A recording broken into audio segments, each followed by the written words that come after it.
Hi everyone, समर्थ classes के online YouTube channel में आप सभी का एक बार फिर से स्वागत है।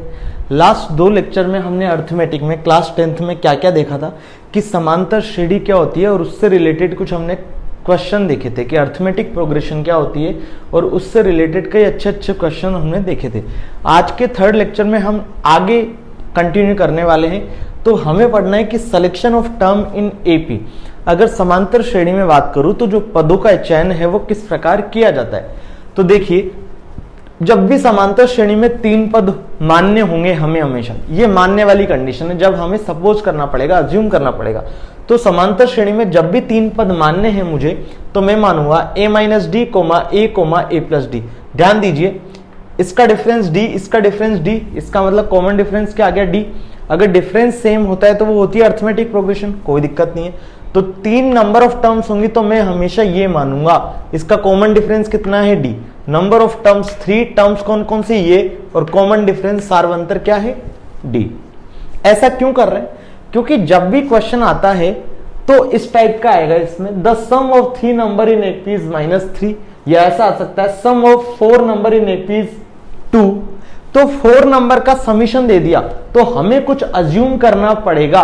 तो अज्यूम करने के लिए हम तीन टर्म्स में यही तीन टर्म्स क्यों कर रहे हैं, इसलिए कर रहे हैं जब इनको सम करता हूं तो -d से +d कट जाता है, 3a हो जाता है, सिंपल। तो मैं इजीली वैल्यू निकाल पाता हूं। अगर नंबर ऑफ टर्म 4 है तो मैं ये मानूंगा a minus 3d comma a minus D comma a plus D comma a plus 3d। इनका डिफरेंस देखेंगे वो क्या है, 2d है। तो यहां ध्यान रखिएगा इंपॉर्टेंट चीज कि अगर चार टर्म्स का है तो वो जो हम कॉमन डिफरेंस मान रहे हैं वो क्या है, 2d के बराबर। अरे हाँ कि ना।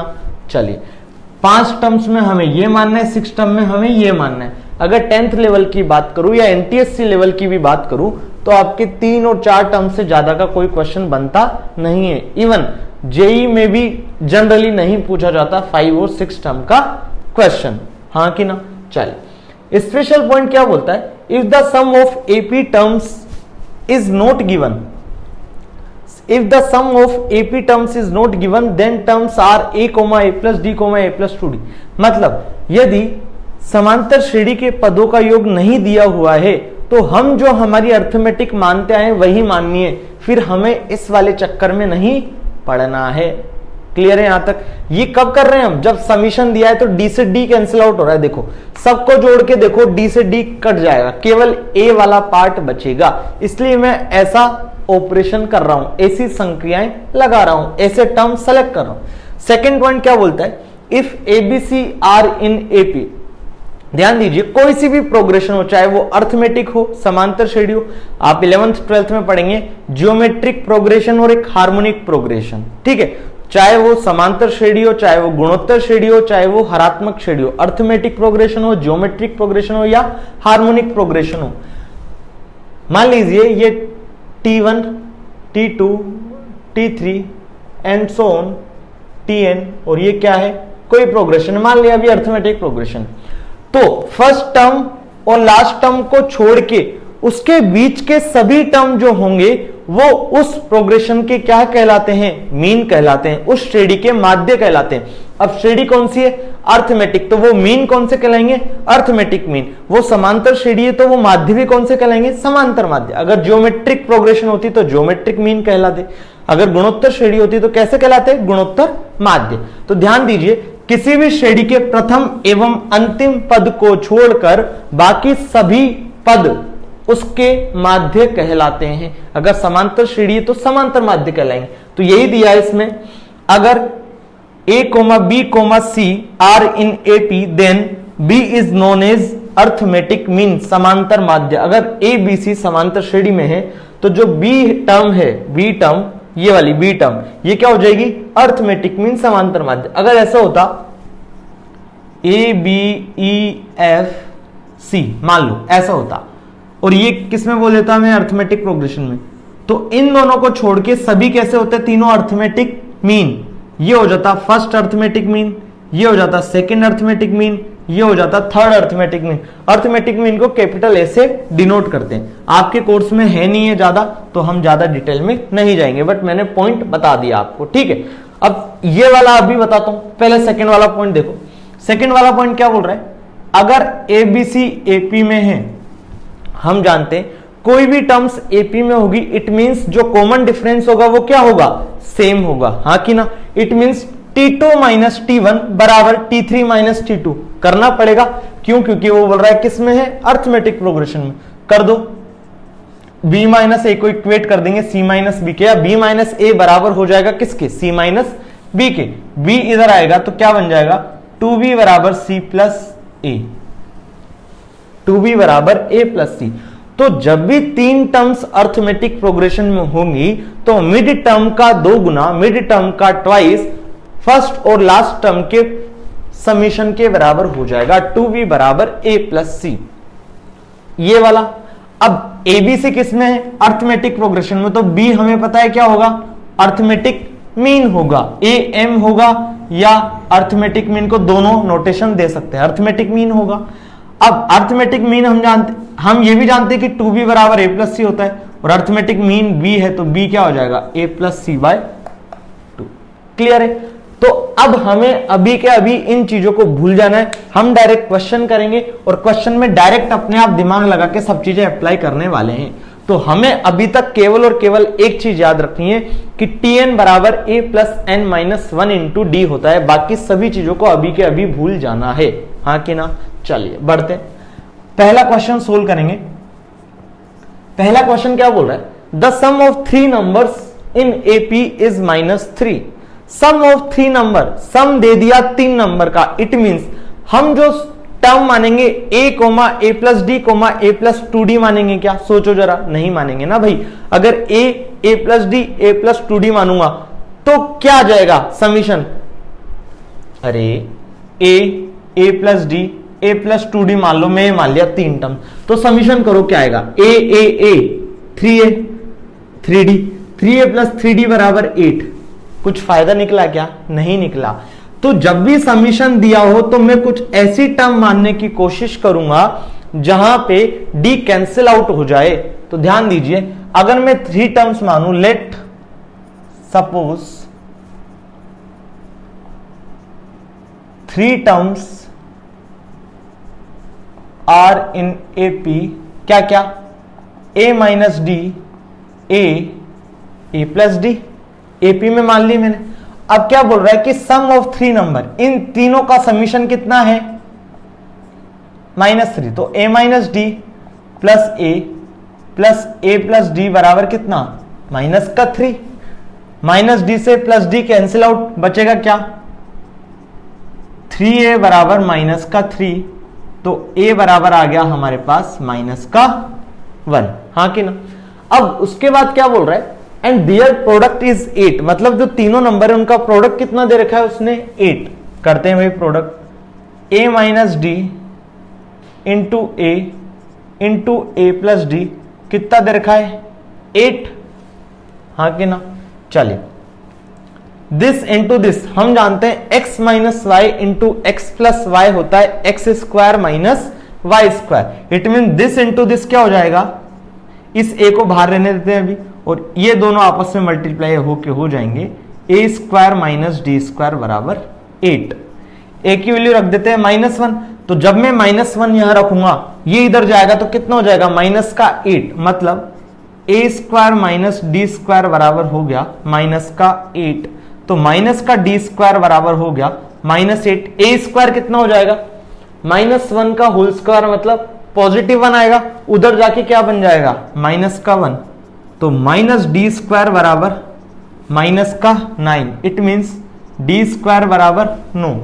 डी स्क्वायर बराबर 9 है तो जनरली बच्चे बताते हैं कि डी की वैल्यू सर आएगी 3, तो उनका आंसर बिल्कुल गलत हो जाता है। डी की 2 वैल्यू आएंगी, डी की वैल्यू होंगी +-3। ठीक है, कैसे, इसका भी एक्सप्लेनेशन यहाँ है। इसको ऐसे लिख सकता हूं, डी स्क्वायर माइनस 9 बराबर 0। फिर ये क्या बन गया, a square minus B square a plus B a minus B, तो d माइनस 3 बराबर 0। दो चीज का प्रोडक्ट कब 0 हो सकता है, जब या तो पहली क्वांटिटी 0 या दूसरी क्वांटिटी 0 या दोनों की दोनों 0। तो जब इसको 0 करूंगा तो d बराबर -3, इसको 0 करूंगा तो d बराबर 3, तो d बराबर आया -3 और +3, हाँ कि ना। चलिए, a भी पता है मेरे को और d भी पता है, तो नंबर निकाल सकता हूं। इसलिए नंबर a माइनस डी क्या हो जाएगा, माइनस का 1, d पहले हम माइनस का 3 ले लेते हैं, तो -1 प्लस 3 2। अगर a की बात करूं तो -1, a प्लस डी की बात करूं तो -1 प्लस माइनस का 3, तो -1 माइनस 3 मतलब माइनस का 4। दोबारा दूसरा वाला d लेते हैं, -1, d कितना है प्लस का 3, तो ये माइनस का 3 मतलब माइनस का 4। a है माइनस का 1, a प्लस डी, a कितना था -1, d कितना है प्लस का 3, तो ये आ गया 2। तो हमारे बेसिकली जो नंबर आ रहे हैं वो आ रहे हैं 2 -1 -4, 2 -1 -4, मतलब दोनों d की वैल्यू से हमारी सेम नंबर आ रहे हैं, लेकिन जो प्रोग्रेशन है एक में होगी डिक्रीजिंग ऑर्डर में, एक में होगी इंक्रीजिंग ऑर्डर में। तो हमसे सिंपल नंबर पूछा तो हम नंबर बता सकते हैं T1 T2 T3 आर 2 -1 -4 और दोनों लिख दीजिए, ज्यादा बेटर है, -4 -1 एंड 2। ये क्या हो जाएगा इसका आंसर।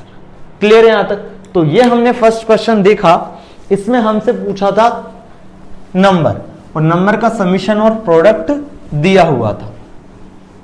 अब जो नेक्स्ट है वो क्या बोल रहे हैं, 3 नंबर एपी में दे रखे हैं, उन तीनों नंबर में एक वेरिएबल छुपा हुआ है, उस वेरिएबल की हमसे वैल्यू पूछ रहा है। क्या बोल रहा है कि 3 नंबर है 2x, x plus 10, 3x plus 2, और ये किसमें है, सब एपी में। हम जानते हैं कि अगर कोई भी नंबर अर्थमेटिक प्रोग्रेशन में होगा, इट मींस उनके बीच का डिफरेंस कैसा होगा, सेम होगा, उसी को हम बोलते हैं कॉमन डिफरेंस, सार्वंतर। तो ध्यान दीजिए, अगर ये एपी में है, ये T1 ही तो होगा, ये क्या होगा T2 ही तो होगा, ये क्या होगा T3 ही तो होगा। तो जब भी कोई समांतर श्रेणी है तो पक्का T2 minus T1, T3 minus T2, ये सब कैसे होंगे आपस में बराबर। तो T2 माइनस T1 बराबर क्या किया, T3 minus T2। x plus 10 minus का 2x बराबर 3x प्लस 2 माइनस का x प्लस 10। सोल्व करो, x माइनस का 2x माइनस का x, तो माइनस x प्लस 10 बराबर 3x minus x 2x, 2 minus 10 minus का 8, minus x minus 2x minus का 3x माइनस 8 माइनस 10 माइनस का 18। तो यहां से आ गया x बराबर प्लस का 6। इसे हम डायरेक्ट एक और तरीके से कर सकते थे, अगर ABC AP में है तो क्या होता है 2B बराबर A प्लस C, तो ट्वाइस ऑफ दिस बराबर दिस प्लस दिस करते तो भी आंसर यही आता। लेकिन मैंने आपको बताया कि हमेशा हमें मेथड पता होना चाहिए, कम से कम चीजें हम रटें, कम से कम चीजें हम ध्यान रखें, तो हमारे क्वेश्चन और हमारी जो एफिशिएंसी वो क्या हो जाएगी, ज्यादा। क्लियर है? तो मैंने क्या किया, सिंपल अर्थमेटिक प्रोग्रेशन में है, समांतर श्रेणी में है, दी गए नंबर, दिए गए टर्म्स, तो मुझे पता है कि इनके जो डिफरेंस है बीच का वो क्या होगा, सेम होगा। तो मैंने वही ऑपरेशन लगाया, T2 माइनस T1 बराबर T3 माइनस T2। और ये जो हमने निकाला था 2B बराबर A प्लस C, ये भी तो इसी वे में आया था। तो बस हम डायरेक्ट क्वेश्चन कर लिए, हमें ज्यादा चीजें याद करने की जरूरत नहीं है। चल, अब जो हमें पढ़ना है नेक्स्ट टॉपिक वो है सम ऑफ nth टर्म। ठीक है, यह स्पेशल पॉइंट डाल के लिखें,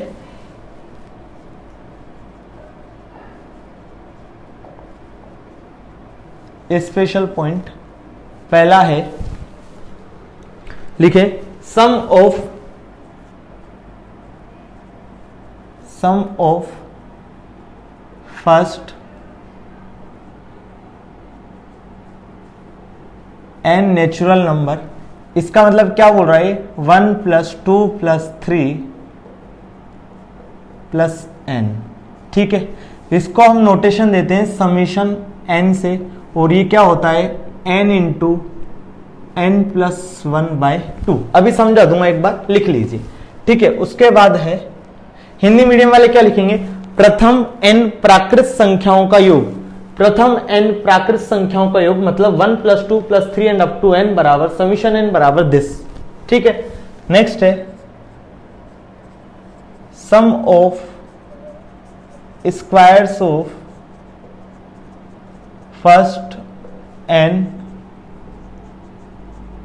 नेचुरल नंबर बराबर summation n square n into n plus 1 into 2n plus 1 by 6, मतलब 1 स्क्वायर प्लस 2 स्क्वायर प्लस 3 का स्क्वायर अप टू n का स्क्वायर। हिंदी मीडियम वाले क्या लिखेंगे? प्रथम n प्राकृत संख्याओं के वर्गों का योग, इट मीन्स ये बराबर समीशन ऑफ n स्क्वायर बराबर दिस। ठीक है, नेक्स्ट थर्ड है sum of cube of first n natural number बराबर summation of n cube n into n plus 1 by 2 का होल स्क्वायर। ठीक है, it means 1 cube plus 2 cube up to n cube. Hindi medium वाले क्या लिखेंगे? प्रथम n प्राकृत संख्याओं के घनों का योग, प्रथम n प्राकृत संख्याओं के घनों का योग। तो ध्यान दीजिए, क्वेश्चन आया प्रथम 15 प्राकृत संख्याओं का योग बताएं, प्रथम 15 प्राकृत संख्याओं का योग बताएं। प्रथम का मतलब प्राकृत संख्या या जो नेचुरल नंबर होता है हम जानते हैं 1 से स्टार्ट होता है, तो प्रथम 15 बोला, इसका मतलब 1 से स्टार्ट करना है और कहां तक जाना है? 15 तक। तो 1 plus 2 plus 3 up to 15, it means जो n था वो क्या हो गया? 15। यहां तक हमें पता नहीं था कहां तक जाना है, तो हमने एक नंबर सपोज कर लिया था n, तो उसके अकॉर्डिंग जो फॉर्मूला था वो हुआ n into n plus 1 by 2। लेकिन अभी क्या बोला? 15 तक जाना है, तो n हो गया 15, तो 15 इंटू 16 बटा 2, 2 से 16 8 बार कटा, 15 8 जा, अरे हाँ कि ना, तो 120 इसका आंसर हो जाएगा। हमसे पूछा प्रथम 20 प्राकृत संख्याओं के वर्गों का योग बताएं, find the sum of first, find the sum of square of first 20 natural number, हमसे ये पूछा। तो n क्या हो गया? 20 हो गया, तो 20 इंटू 21 इंटू 41 बाय 6, कुल मिला के n की जगह 20 रख देंगे। अगर घनों का पूछा तो जो पूछा n की जगह रख देंगे। अब आपको ये बिल्कुल याद होने चाहिए, MTR मारो टोटल रट्टा। ठीक है, मान लो आपको क्वेश्चन दिया गया find the value of 1 plus 2 plus 3 plus 4 plus 21, क्या लगाएंगे? हमें पता है ये क्या है, प्रथम 21 प्राकृत संख्याओं का ही तो योग पूछा है। हमसे क्या पूछ रहा है? Find the sum of first 21 natural number, तो क्या हो जाएगा? सिंपल सा 21 इंटू 22 बाई 2, क्योंकि n into n plus 1 by 2 होता है। ठीक है, सोल्व करेंगे आंसर पालेंगे।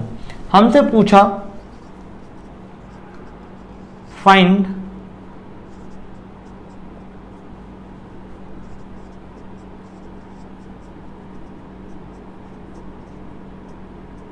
ये पूछा, हमसे पूछा फाइंड 21 प्लस 22 अप टू 50, क्या करेंगे? वही दोबारा 50 इंटू 51 बाई 2, हाँ कि ना? पर ऐसा करेंगे तो हमारा आंसर बिल्कुल गलत हो जाएगा, क्योंकि जो भी हमने फॉर्मूले पढ़े हैं वो कहां से स्टार्ट हो रहे हैं? 1 से स्टार्ट हो रहे। तो एक तरीका तो क्या, इसको आगे हम पढ़ेंगे sum of first n natural, sum of n number, n terms of AP, तो उससे कर सकते हैं। या तो a पता है, ये पक्की पता चल रही है हमें कि अर्थमेटिक प्रोग्रेशन, सबके बीच का डिफरेंस कितना है? 1 1, a पता है, n पता है, d पता है, तो हम पढ़ेंगे नेक्स्ट फॉर्मूला Sn, तो उससे कर सकते हैं। अगर इसकी हेल्प से करना हो तो हम क्या करेंगे देखना, मैं इसमें 1 से 20 जोड़ दूं और 1 से 20 घटा दूं, कोई फर्क पड़ेगा क्या? अरे एक नंबर था 6 में मैंने 2 जोड़ा और 2 घटा दिया, कोई फर्क पड़ा क्या? 6 ही रहा, 6 माइनस 2 प्लस 2 6 ही रहेगा। लेकिन हमने हमारे अकॉर्डिंग क्वेश्चन को मॉडिफाई कर लिया, तो यहां भी हम क्या कर रहे हैं देखना, मैं इसमें ऐसा कर दूं 1 प्लस 2 20 जोड़ दूं प्लस पूरा लिख दूंगा ये नंबर, अब 21 प्लस 22 और माइनस दोबारा ये कर दूं, कोई दिक्कत क्या? कोई दिक्कत नहीं। ध्यान दीजिए 1 2 3 4 5 20 21 22, ये क्या बन गया बेसिकली अब समीशन ऑफ 50, ये क्या बन गया माइनस समीशन ऑफ 20। तो आंसर 50 इंटू 51/2 माइनस 20 इंटू 21/2, ये इसका क्या हो जाएगा आंसर, हाँ कि ना। तो ऐसे इस टाइप के क्वेश्चन इस फॉर्मेट से बन सकते हैं। आपसे पूछ ले 11 का क्यूब प्लस 12 का क्यूब प्लस अप टू 20 का क्यूब, क्या करेंगे 1 क्यूब से 10 क्यूब जोड़ देंगे, 1 क्यूब से 10 क्यूब घटा देंगे, तो एक बार क्या बन जाएगा summation of 20 cube minus summation of 10 cube, answer आ जाएगा। क्लियर है? चलिए, अगर आपने अभी तक हमारा चैनल सब्सक्राइब नहीं किया तो चैनल को सब्सक्राइब कर लीजिए, अपने फ्रेंड्स के साथ वीडियोज को शेयर करिए, लाइक करिए, कमेंट करिए, टेलीग्राम ग्रुप को ज्वाइन करिए, डिस्क्रिप्शन बॉक्स में लिंक दी हुई है हमने। चलिए, नेक्स्ट जो हमारा टॉपिक है वो है सम ऑफ n टर्म्स। ठीक है, अब मान लिया कि T1 है, T2 है, T3 है, T4 है, ये किसमें है अर्थमेटिक प्रोग्रेशन में। ध्यान दीजिए T4 से पहले क्या आता है T3, T3 से पहले क्या आता है T2, तो लास्ट टर्म अगर Tn है तो उससे पहले क्या आएगा एक टर्म Tn-1 पद, अरे हाँ कि ना, होगा ऐसा। चलिए, तो ये हमने मान लिया कि अर्थमेटिक प्रोग्रेशन में। अब S अगर मैं लिखूं S2, इसका मतलब क्या है summation of first two term, it means T1 प्लस T2 की बात कर रहा है। अगर मैं लिखूं S1, इसका मतलब क्या बोल रहा है सम ऑफ फर्स्ट एक टर्म, फर्स्ट वन टर्म, तो फर्स्ट वन टर्म का समीशन क्या होगा खुद टर्म हो जाएगी तो T1। अगर S3 लिखूं, S3 का मतलब क्या है sum of first three terms, अरे हाँ कि ना, तो T1 प्लस T2 प्लस T3। अगर मैं बोलूं सिमिलर वे में Sn, मतलब क्या सम ऑफ फर्स्ट n टर्म्स, तो ये कहां तक जाएगा T1 T2 T3 and so on Tn। तो बेसिकली Sn का मतलब क्या है कि सम ऑफ फर्स्ट n टर्म्स। यहां तक क्लियर है? तो हमें जो निकालना है बेसिकली Sn, वो है उसका मतलब ये होता है T1 प्लस T2 plus T3 plus T4 and so on Tn। एक और टर्म लिख देते हैं उससे जस्ट पहले की प्लस Tn। तो आपको ये चीज तो पता होनी चाहिए कि ये होती क्या है, इसका मतलब क्या है, मैथमेटिकल एक्सप्रेशन क्या बोलता है। क्लियर है यहां तक? चलिए, अब मान लो जो T1 है वो मान लिया मैंने। अब अर्थमेटिक प्रोग्रेशन का जो T1 हम जनरल मानते हैं वो क्या है A, T2 क्या है A प्लस डी, T3 क्या है A प्लस 2D। और हम जानते हैं कि अर्थमेटिक प्रोग्रेशन का Tn जो होता है वो क्या होता है A plus n-1 into D, जिसे मैं एक और टर्म से डिनोट कर सकता हूं वो है L for last term. Clear है? तो चलिए अब इसका हम जो डेरिवेशन है वो करने जा रहे हैं। तो Sn करना है मेरे को, समीशन ऑफ n टर्म्स करना है। इसका मतलब क्या क्या आएगा T1 आएगा, T2 आएगा, T3 आएगा, कहां तक जाएगा Tn तक, समीशन ही तो करना है। तो T1 बेसिकली क्या है A, T2 क्या है A प्लस डी, T3 क्या है A प्लस 2D, T4 क्या है A प्लस 3D। ऐसे में चलता जाऊंगा, यहां Tn-1 आएगा। अब मुझे पता है कि Tn क्या होता है L, Tn को मैं नोटेशन दे सकता हूं L। और अगर T3 है A प्लस 2D, तो T2 क्या है उसमें D come A plus D। अरे भाई अगर T3 दे रखा है और T2 निकालना है तो क्या करूंगा D कम कर दूंगा। देखिए T1 में T2 है A प्लस D, तो T1 है A, T3 है A प्लस 2D, तो T1 क्या है सिंपल A प्लस डी, मतलब D कम होता जा रहा है प्रीवियस वाला। तो सिमिलर वे में अगर Tn जो होगा उसको मैं मान रहा हूं L, तो जो Tn-1 टर्म होगी वो क्या हो जाएगी L माइनस डी। ये चीज समझ आई क्या नहीं आई? अगर Tn टर्म है L, उसका नोटेशन है L, तो उससे जस्ट पहले वाली हो जाएगी L माइनस डी। ध्यान दीजिए ये वाली इस टर्म से D कम है, ये वाली इससे D कम है, और ये वाली इससे D ज्यादा है। आगे D बढ़ रहा है, इधर D घट रहा है, तो इधर करना था तो मैंने इससे D घटा दिया L माइनस डी। अब अगर 2 प्लस 4 लिखूं या 4 प्लस 2 लिखूं, बात एक ही है। एक ऐसे सीरीज है उसको ऐसे पलट के समीशन कर दिया, मतलब 1 2 3 4 यहां है, अब ऐसे कर दिया 4 3 2 1, तो समीशन में कोई इफेक्ट आएगा क्या? नहीं आएगा। समीशन जो वैल्यू देना था वही देगा, वही योग रहेगा उनका। ठीक है, तो मैंने क्या किया, इसको पलट के ऐसे लिख दिया। ठीक है, तो ये भी बेसिकली ऐसे नहीं रहेगा, इसके योग में कोई चेंजेस नहीं आएगा। अगर 1 + 2 + 3 + 4 10 होता है, 10 ही होता है, 4 3 7 2 9 1 10, 1 2 3 4 का समीशन 10 होता है, तो 4 3 2 1 का भी समीशन क्या होगा? 10। अगर इसका समीशन Sn है तो इसका समीशन भी क्या होगा? Sn। इसको उल्टा करके लिख दिया, L + L - D। इससे पहले क्या था? L - 2D, तो वो भी लिख लेते हैं एक बार के लिए। ठीक है, A + 2D A + D + A। ठीक है, इक्वेशन 1, इक्वेशन 2। अब मैं क्या करूंगा, इक्वेशन 1 + 2 कर दूंगा। तो इक्वेशन 1 2 का समीशन करूंगा तो LHS है वो आपस में जुड़ जाएंगे, LHS आपस में जुड़ेंगे, RHS आपस में जुड़ेंगे, तो LHS जुड़ के क्या हो जाएगा? Twice of SN। अब ध्यान दीजिएगा, ये D आपस में कैंसिल आउट हो रहे हैं। अरे हो रहे हैं कि नहीं हो रहे? देखिए, ये है A + D, ये है A + 2D, ये है A + 3D, यहां बनेगा L - D, यहां बनेगा L - 2D, यहां बनेगा L - 3D। तो ये आपस में बेसिकली कैंसिल आउट होते जा रहे हैं। हाँ, अगर मैं बात करूं यहां पे भी सेम कंडीशन, तो बेसिकली हमारा D तो क्या हो गया? Cancel out. हमारा बचा कौन कौन सा है? A और L। हाँ, अब A कितनी बार बचा है? जितने नंबर ऑफ टर्म्स है।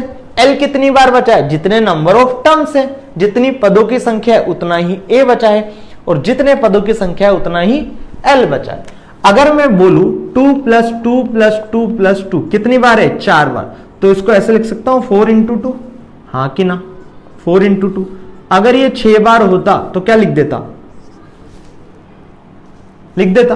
तो अब जो A है वो भी n टाइम्स है, L भी क्या है? n times. तो मैं उसको ऐसे लिख सकता हूं NA + NL। यहां तक कोई दिक्कत नहीं, ये आपस में कैंसिल आउट हो गए थे। मैं कैंसिल आउट का इसलिए नहीं बना रहा क्योंकि आपको फिर दिक्कत आएगी लिखने में। ठीक है, तो ये हो गया twice of Sn = n times of A + n times of L। जब इसको सोल्व करते हैं तो ट्वाइस ऑफ Sn को मैं लिख सकता हूं, यहां से मैंने क्या लिया? n कॉमन लिया, A + L। निकालना क्या था? केवल और केवल Sn। तो Sn का फॉर्मूला निकल के आया n/2 A + L। हम जानते हैं L क्या है? Tn, और Tn क्या है? दिस। तो जब मैं L की वैल्यू पुट करूंगा इसमें, तो Sn का फॉर्मूला एक और निकल के आएगा, वो क्या है? n/2 2A + n - 1 × D। तो अब आपको टोटल 3 फॉर्मूले याद हो जाने चाहिए। वो कौन कौन से हैं? Tn = A + n - 1 × D, Sn = n/2 A + L, Sn = n/2 2A + n - 1 × D। L की वैल्यू जब हम डालेंगे A + n - 1 × D, तो A + A 2A + n - 1 × D। तो अभी तक 3 फॉर्मूले हमने देखे टोटल अर्थमेटिक के 3 लेक्चर में। आज सहित के लेक्चर में क्या क्या? Tn अर्थमेटिक प्रोग्रेशन की nth टर्म निकालने का फॉर्मूला है A + n - 1 × D। Arithmetic progression की nth टर्म्स का समीशन निकालना हो तो उसका फॉर्मूला है n/2 A + L या n/2 2A + n - 1 × D। A क्या है? यहाँ पे फर्स्ट टर्म। n क्या है? नंबर ऑफ टर्म्स, पदों की संख्या। D क्या है? कॉमन डिफरेंस, सार्व अंतर। क्लियर है यहां तक? तो ये हो गया हमारा समीशन ऑफ n टर्म्स। अब इससे जो भी बेस्ड क्वेश्चन होंगे वो हम नेक्स्ट लेक्चर में कवर करने वाले हैं। तो आप प्लीज नेक्स्ट वीडियो को जरूर देखिएगा। आई होप आपको ये वीडियोज भी पसंद आए होंगे। प्लीज जब भी आप कोई वीडियो देखें तो आपसे एक एक्सपेक्टेशन है कि आप प्रीवियस जो भी है उस प्लेलिस्ट में जो वीडियोज हैं उनको जरूर पहले देखें, क्योंकि कहीं ना कहीं मैथमेटिक्स एक ऐसा सब्जेक्ट है जो पुराने वीडियो से कहीं ना कहीं लिंक रहती है आगे की चीजें।